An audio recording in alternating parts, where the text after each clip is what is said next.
राधानगरी तालुक्यात भात पीक मोठ्या प्रमाणात घेतलं जातंय. भात उत्पादक शेतकऱ्यांना अनेकदा बोगस भात बियाण्यांचा सामना करावा लागलाय. त्यामुळे राधानगरी कृषी विभागाच्या वतीनं कृषी सेवा केंद्र आणि दुकानांची तपासणी मोहीम सुरू केली होती. यामध्ये 78 कृषी सेवा दुकानांची तपासणी करण्यात आली. या तपासणी दरम्यान गंभीर त्रुटी आढळलेल्या 8 दुकानांना विक्री बंदचे आदेश देण्यात आलेत.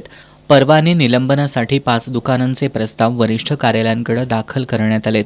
तर बियाण्यांचे 26, खतांचे 29 आणि कीटकनाशकांचे 8 नमुने तपासणीसाठी प्रयोगशाळांकडे पाठवण्यात आलेत.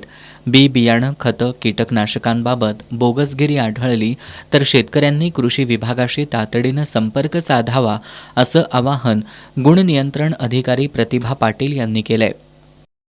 तालुक्यामध्ये एकूण 14 बियाणे तपासणी, त्याचबरोबर 47 खते आणि 10 कीटकनाशके तपासणी करण्यात आलेले आहे.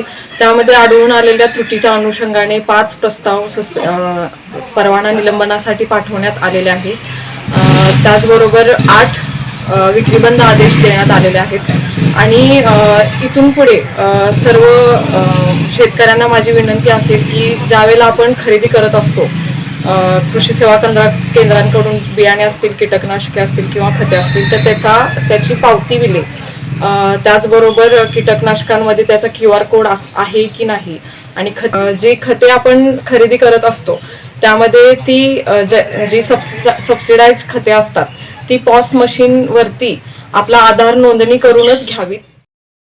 शासनाच्या कृषी विभागाचा गुण नियंत्रण विभाग बियाणे, खते, कीटकनाशकं यामध्ये दोष आढळल्यास विक्री केंद्रांना दोषी ठरवलं जातं.